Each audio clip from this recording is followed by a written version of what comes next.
Right, so hi everyone, and thank you for joining me on this live stream, Objectively Better Objectives. Let's make this OKR season not suck, and let's make sure that whatever objectives you decide to use for 2025 will be ones that help propel your team forward as opposed to weigh them down. If you don't know me, I'm Ben-Yosef. I'm a coach and advisor to tech executives worldwide, and I'm kind of inventing what I'm doing. I decided that what matters to me is to try and create more and more teams worth leading in the world because I think life is too short to do anything else. And that's what I try and aim to help my clients do. I think I have some success. Just this week, I heard about two of my clients who were acquired. So things are going well.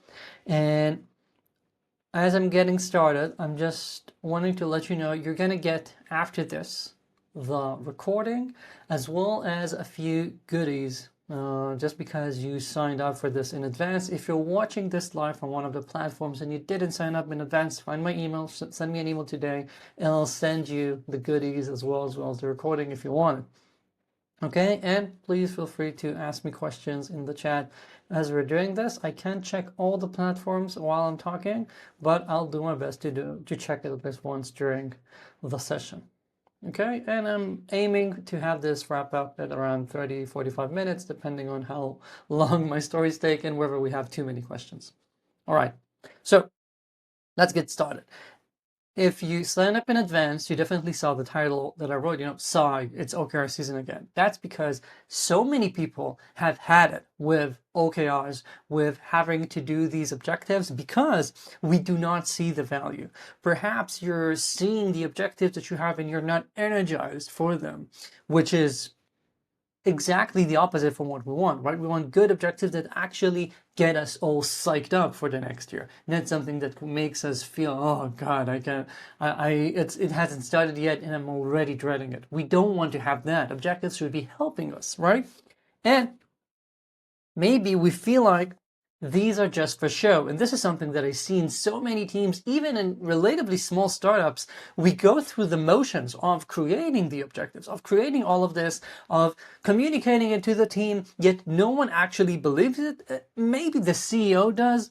You're not even sure about that, but you're going through the whole thing as if it were a weird game where no one actually speaks up about, hey, we know these don't make any sense, yet we're still doing this, maybe because you think we need to appease the VCs or something. I hate that. I'm not into that. I actually would like to see you doing things that you believe in, because every time you do things on autopilot like this, you're eroding your trust and you're actually teaching yourself to not listen to what you're saying. That's like horrible, especially if you've been doing this for a few years now. And lastly, and this is something that I think we just need to accept. It's not necessarily bad. People tell me, why do we even come up with these objectives? We know they're going to change really fast. Or we know there's no way for the company to stick with this for the entire year. Now, if you're a startup, I think that's actually normal. It happens.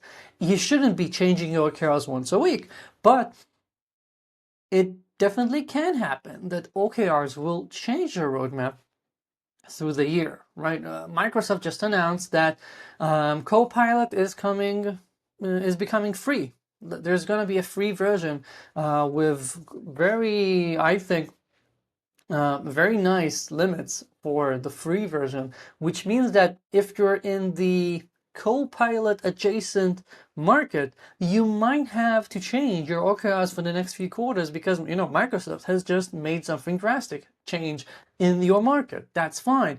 If you were just, keep with the existing OKRs you had, maybe you will be missing out on something critical. So it's fine to have OKRs change, yet you have to ensure that you're doing so mindfully and you're not just ignoring them. What I really hate is that, come February, no one remembers the OKRs. We know that they're there, but we don't look there, right? We know that they're somewhere in that Google Doc or in that email, but no, we're all trying to walk past it and ignore it because we know they no longer matter. That's the bad thing. That's not what we want to have. We want to have something that makes a lot more sense, all right? So instead of having that mode where you don't understand the OKR and you don't feel like they're helping you, In this session, we're going to talk about how to flip this whole thing around. And this is based on stuff I've done with a bunch of companies. But before we start talking about how good OKRs look, let's start with one of the main reasons that I see for the fallacy of having bad OKRs in your organization, as I know from my work with clients. And that is, you as the tech executive, tech leader, whatever, you're coming up with objectives all wrong. Why? I'm just checking real quick to see if there are any questions. Okay. Why are you coming up with bad questions? Sorry. Why are you coming up with bad objectives? Now, I'm going to tell you a story. I swear this. Why did I do this? Well, I swear, Scouts on or whatever.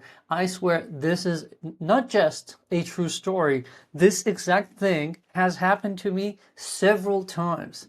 A CTO or a VP of engineering came up to me and told me, hey, a new year is starting. My CEO told me, come up with OKRs and let me know what they are. I want you to be accountable, something like that. And then those executives want to talk to me about, okay, what are good OKRs for my organization? What should I do? And if this has ever happened to you and you just played along with it, that's a big stop sign that you have to be aware of, because it makes absolutely no sense to do that. Because if you've ever read about OKRs, the way it's supposed to work is that you're supposed to have company level objectives that then trickle down to each part of your organization. So the objective for the company might be, I don't know, expand into a new market, launch a new product, whatever. And then some of the key results to make that happen become your own objectives in your engineering organization, for example. When you're not doing that, when you're just coming up with things on your own, especially as a tech leader, it's not as if you can come up with things and assume I don't know what the company would need to do, what the company should aim for, because that's not your role. As part of the executive team, you need to be part of it, but it really doesn't make sense for you to decide about things. Even if you're a CPTO and you're in charge also of the product stuff, I still don't think you should be coming up with your own objectives by yourself. This needs to be something that's at a strategic level. And if you just come up with your own objectives, like some of these executives still did, they didn't want to confront the CEO. They just came up with stuff like, we will have better quality, we will grow our team, we'll have less tech debt, whatever, as their objectives. This then sends amazingly problematic mixed signals, because then what are you telling your team? What's important is do the stuff these objectives are saying, which is completely unrelated to what the business actually needs, or do we need to do what product is asking, what the CEO is asking when we have on the product roadmap? I don't want to put my people in that situation. I want to ensure that if I'm saying an objective is an objective, it makes sense. So scratch that and let's talk about how you should be creating really good objectives.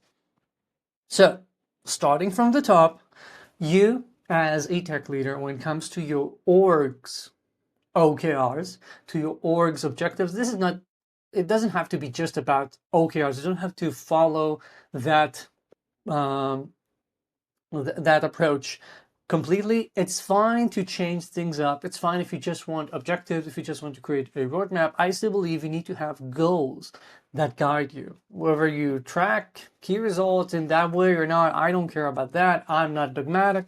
I do think you need to have a plan. So when you want to come up with a plan, you want to come up with objectives or goals for your organization, first things first, the most important thing that you need to do is to talk with the business stakeholders, talk with your peers in product, and understand what are their needs. What would be needed to say at the end of the year, we were successful, or at the end of the quarter, whatever time frame you're working with, get those goals. I oftentimes say that objectives for product engineering, R&D, need to be combined and shared, because I can't see a product organization almost ever coming up with some objective that doesn't require R&D and claiming to have achieved something tangible. And of course, as an engineering organization, you cannot really do anything without having product involved, unless we're just talking about things that are non-functional requirements, which rarely fill up 100% of your time and shouldn't. So work hand in hand with your VP product counterpart, with the CEO, with the entire executive team to come up with what really matters for the company. And ensure that you can see immediately and draw the lines between what you're saying your strategy is, the roadmap, the vision, and these objectives. So we don't send mixed signals. So everything is very traceable and we can understand why we're doing things. So down the line, when more things might pop up and you're asked to push things, move things, or just add more things on your already pretty full plate, you know what is the source of everything, so you can go and say, okay, but adding this might harm that objective, might harm that business need. How do we want to, make everything work out? What do we want to move? What are we okay with delaying or putting at risk, etc.? That's the healthier way of doing this, so that we can make sure that people understand what's happening. And you have to have this sort of conversation about the strategy. If right now you don't know what your company's strategy is, you have a bigger problem, and maybe we need to talk regardless. But I want you to ensure that you can understand the bigger picture. So these objectives, these goals ought not to be a shopping list of features or tasks for the organization, because then these are not business objectives. These are just very prescriptive things, which then mean that you don't have any freedom. Your people become code monkeys, and these are then guaranteed to change way too often, because when that's the granularity we're working with, whenever you realize that the first idea you had to achieve something won't work out, you have to go and change the entire OKR, the entire objectives, and go and approve that. However, if you had a single business goal for the quarter, like lowering the company's churn, or launching a product in that new space, you have a lot more flexibility. You can decide how to change things, what actually is required to hit that goal. So maybe you're going to launch a product that's containing that sort of feature or not. Maybe to try and combat churn, you can try different things, like adding some more features to show people where they have issues, maybe add some AI over there and sprinkle AI dust and hope that helps, whatever. But what I want you to do is to have that freedom. I want your people who are smart, brilliant, you've worked so hard to get them, you pay them a lot of money. Don't assume you need to break everything down for them so that they can just work endlessly in code without having to stop and think. No. That's how your business becomes a graveyard for creativity and innovation. Instead, give them non-prescriptive objectives that have a business goal in mind and help them work with their peers and product and find the best way to get there. Have iterations, and then even if they have to make some changes in the implementation along the way, we don't have to go and correct our plan, our objectives, and everything, because we're still all going based on what the objectives tell us is the most important thing. That's how the priorities work and how we remain connected with the business needs. That's, the holy grail. That's what we ultimately would like to have out of this entire process. And I want to give you a few real stories. I have this on paper here because I might forget them. These are real stories about how you measure what you're doing and connect things well. When I say that you have to ensure that your strategy manifests in some way with the organization, this is, again, a real story that has happened to me at least 2 times that I remember. I sat with a co-founder. I asked them, okay, new year is starting. What are the most important things that you have? What are your priorities? What are the challenges that your team must conquer in order for you to have a good year, in order for you to say a year from now we're doing okay, or we can raise the next round of funding, or whatever success means to you? And as with essentially any good co-founder, they immediately gave me those 2 top priorities or 3 top priorities that they had to achieve over the next 12 months in order to succeed. Amazing. And then we moved on to my next question. Okay, now show me your organization's plan. Show me the roadmap. Show me which team is doing what. And they showed me that because they know what their team is doing. Again, we're talking about, at the end of the day, good executives, good founders. However, then, step number 3 is where things actually crash for many people. I say, okay, these are the priorities you told me. This is what the organization you told me is doing and how you're planning it. I don't see a direct connection. I don't see how the team is who will be in charge of making this top priority, you said top priority, ever happening, because it seems like it's not in the purview of any of the squads and of any of the teams based on what you shared in the roadmap. Or I think that this actually will send you in a different direction, or it's just going to take way too long to get to your priorities, whatever. I just comment on the connection between those 2 things. And guess what? They had a record scratch moment where they're like, oh, and then they had to go back to the drawing board and decide what they wanted to change. That's not something that you want to do. Good objectives, again, should be traceable to the strategy, to the vision, so you understand why we're doing what we're doing. Okay, I hope that makes sense. And another story is when I instead started working with a research-heavy startup, and I saw that the most important KPI for the company to actually sell to its first few contracts would be to ensure that the accuracy they claim their model can produce is like airtight and they can show it. They still had quite a few of iterations and changes to do in order to hit that. But they were flailing around. Every day the researchers were changing this, changing that. A week later they realized, oh, we broke something along the way. Now we're actually worse. And this is precisely like when you're working on performance issues and you want to optimize. You can't just try a bunch of things because you think you know what ought to be done. No, you need to set a measure and then track it so you can constantly see how close you're getting. This is not always possible. It's not possible to easily measure how progressed a feature is.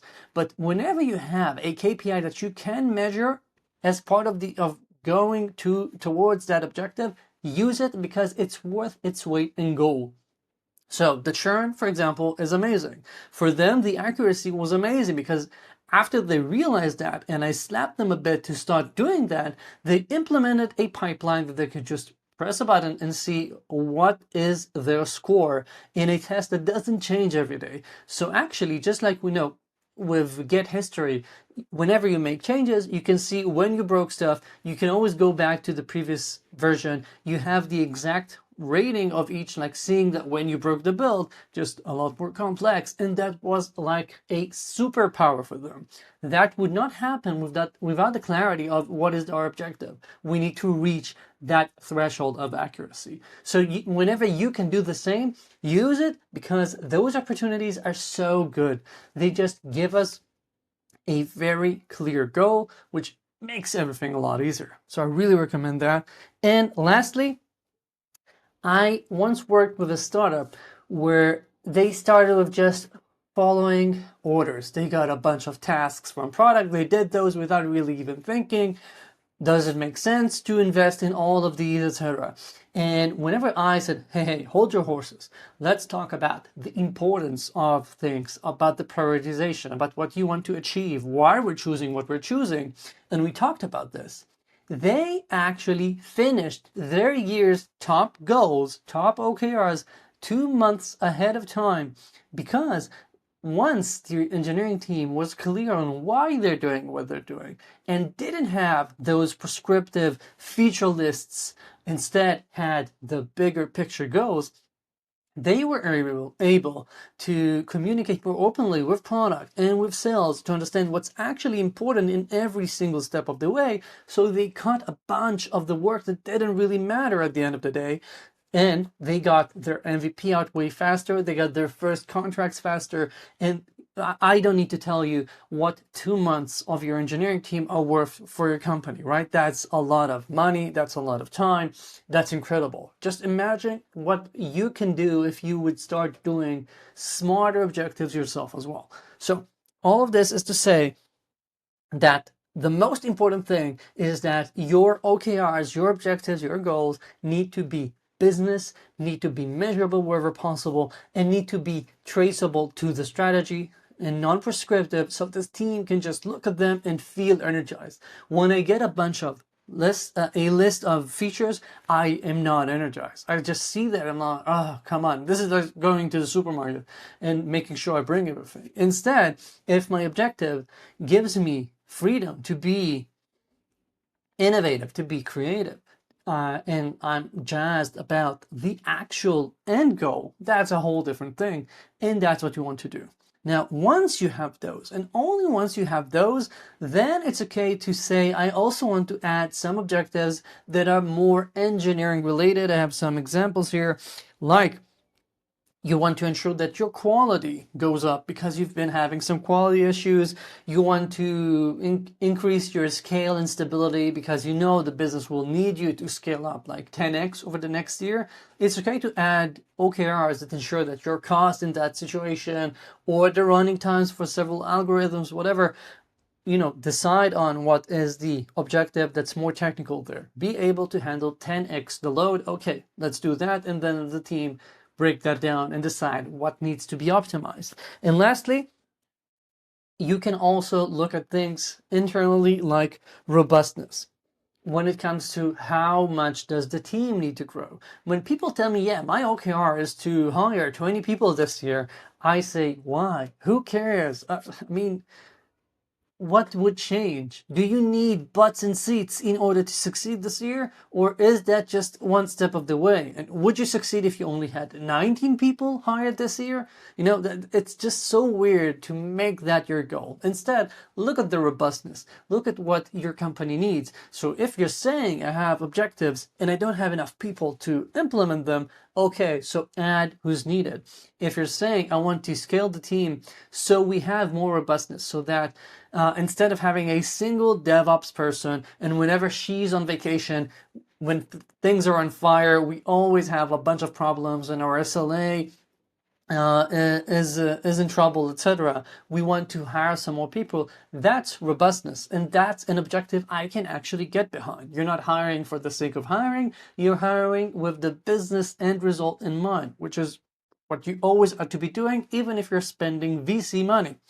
And lastly, when you're looking at all of the objectives and you want to ensure that as you're communicating them to your team, they understand what's important and they are on board with you, ask yourself, how likely is this year to be a success, even if we don't do this? Because then you might be like, okay, so is this really critical or not? How critical is it? Does this merit being our objective? And vice versa. How likely it is that even if we achieve all of these objectives, things would still not work out.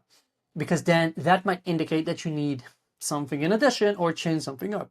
I'm not saying you always have to have 100% coverage on both ways. If this works out, and only if this works out, will succeed. But it's a good exercise to do to ensure that you're doing the right things. Okay? And that sums up the most important things about getting healthy objectives for your organization. And I really recommend this. If you follow what we've been talking about for the past 20-ish minutes, I already can guarantee you're going to have a much better 2025. You just spent 20 minutes and got a bunch of value. However, you're in luck because I've got some free extras for you when it comes to objectives for your people and for yourself. And these are different than what most people have in mind when you think about OKRs, but I thought these are worth so much. I've seen these help people so often, and I decided to include these as I knew I'm going to have a bit more time. So let's move on to that. I'm sorry, this is actually the part I like most, but I have this time to talk about it. So if I'm talking too fast, let me know in the comments or in the chat. I'll try not to, and I also feel like my throat might not be able to live with it. And let's talk a bit about what you're going to be doing with your people. So first of all, when you're talking about your people and we're talking about objectives with people, you know what I hear the most? I talk to so many engineers and so many team leads every year, and so many of them tell me that they have had it with the objectives because once, January 15th comes, or February at most, these are forgotten. So they feel like they've done all of the effort of communicating it, of remembering them, etc., and yet it doesn't matter. So why did we do this? And this is the first thing that's important about objectives as they translate to what your people do. Ensure that you don't forget your objectives come January 1st. So set recurring events to review the progress and talk about it. If things actually change, that's fine. Just handle it. Don't, ignore the objectives. Redo them. That's perfectly fine, and it's much better than ignoring them. Because whenever you don't do that, you're actually teaching your team that what you're doing, what you're saying doesn't matter. You're doing all of these and it's just for show. It's all performance management. I hate that. Don't do that. Talk to them. But even more, I highly recommend that you work on your people's goals as well. Each person should have personal growth goals. This is actually what coaching ought to be all about. When we're telling our people what we're working on actively is not just what your team needs, but also let's talk about what you yourself, Alice, Bob, whoever you are, what you need to do to grow in the company, to become better. That just shows that the company is invested in them, and it's a win-win, because why wouldn't you like to have better employees and help them grow? So I highly recommend setting up a simple coaching framework where every 2 or 3 months, depending on how fast you want to go, you choose for each employee you've got what you choose together, not just you as your boss saying, you have to do this. No, this is something you have to do collaboratively. Talk to them and decide about something to improve. It can be technical, it can be soft skills, so it can be about how they communicate with product, it can be about, I don't know, writing better, documentation, about maybe they want to try mentoring juniors in the organization. So many options, and just think about what we can do to help our people grow. And if you have these every 2 months, it means that people have tangible improvements 6 times a year. For me, this is like a dream. Being in an organization where everyone is constantly improving and expanding their comfort zone and trying new things, this by itself is so energizing. And this is how you create teams worth leading, going back to minute 1 of this session.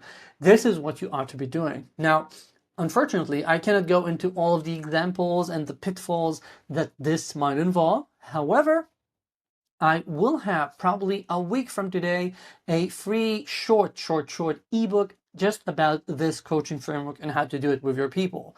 So if you signed up for this, if you get the reminder emails and all, you're going to get that when it goes out in my newsletter, like in a week or so. If you're watching this live somewhere, if you're watching the recording somewhere and you don't have it, check out my website or reach out to me. I'm guessing we can get it to you. Okay? So that's your people. And lastly, I think it's incredibly important for you as a tech leader, as a tech executive, to also have personal growth goals. And now, how pragmatic you want to be here, it really depends on you. When I work with people as their coach, I try and make sure that they grow as fast as what we just described. Like every 2 months, we have something that we get to. However, if you're doing it by yourself, it might not be as easy to keep track of it and to have the energy and the momentum. I get it. That's why people actually pay me. Yet you can still do something, like at least every quarter, decide what am I going to focus on? How do I want to work? And I think that let's put it this way. If you've ever had a diagnostic call with me or something similar, you've heard me ask, are you having fun? I always think that we need to, in general, not every minute of the day, but in general, you should be answering yes. You should be having fun in what you're doing, because life is too short to do anything else. And we're so lucky to be working in an industry that allows us to have fun, where there's enough opportunity and enough variety that we can do something that actually fulfills us. We don't need to be, I don't know, picking potatoes somewhere. So ask yourself, what would make this year a year worth investing doing this? Okay? Don't just copy paste the past year. Don't keep doing the same things. Do something that actually fulfills you, that helps you grow. Try something new. Have goals and celebrate it when you hit them. Because otherwise, you're just going to see all of a sudden so many years have whizzed by you, and you're like, what did I actually do in all those years? Was that worth it? And I've seen it happen to friends. It's getting actually more and more common now that we're all getting older, and some people just realize, oh my God, I just wasted like 4 years doing nothing I enjoyed. Why did I do that? And 4 years, that's a lot, but even a year is a lot. So I want you to promise me that you're going to come up with some personal objectives for yourself that are very much tailored to what would make you say at the end of the year, this was fun. This was worth doing. I'm happy I did not, decide January 1st to quit and find something else, or to reorg the company, or to pivot the strategy, or whatever. I want you to ensure that you're not just wasting your life. And I'm doing this. I don't know if it's on camera. I'm all practically begging you to do this properly, because it almost physically pains me to think about people wasting their precious time. And as you're doing this, I'm sorry, I keep looking down because I've got my page. As you're doing this, I want you to think to yourself, what will make me feel like 2025 was ridiculously good?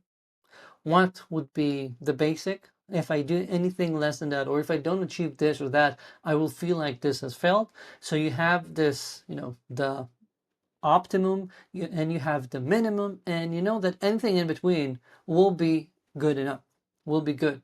But don't have just something that's entirely binary when it comes to your own personal stuff, because so many things can get in the way, and you want to ensure that you think big, you have the moonshot in mind, so if the opportunity comes, you can spot it, but also don't be too harsh on yourself. Have something so that you say, okay, that's a good year. I'm okay. Maybe it wasn't the best one, but it is a good thing. I did good.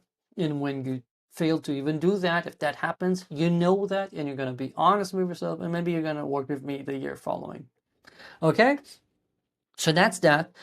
And to wrap all of this up, let me see if I have anything that I didn't answer here. No. Okay. So to wrap all this up, as you're working, I want you to think about what you will do right now to ensure that Q1 has better objectives. What will be your own personal objectives? And again, in a week or so, you'll get the coaching framework guide, so you can start doing that with your people as well. So many opportunities for growth and for improvement in 2025. I'm excited for you. And lastly, I promise that I'll give you some goodies at the end. You're going to get the recording after this, so you can rewatch whatever parts you need. And you're also going to get my worksheet and a link to an article I published recently about assessing your year, which might be helpful for you to think about what you want to be doing differently for the following year. So you're also going to get that. And if you haven't yet, I think I emailed people about this, but if you haven't yet and you would like to have a diagnostic call with me, I'm always happy to do that with people who attend my stuff and actually try and implement it, which means that we hop on a 20-minute call, and I try to help you come up with some immediate takeaways you can implement then and there within a week to start going in the right direction and improve things. This is a diagnostic call, not a sales call. It's to help you actually implement this, because as much as I enjoy talking into the void and seeing that there are people watching, I much more enjoy knowing that people implement this and hearing their feedback as it actually touches their specific needs and what they actually are planning to do. So that's the gist of it. Thank you for joining me.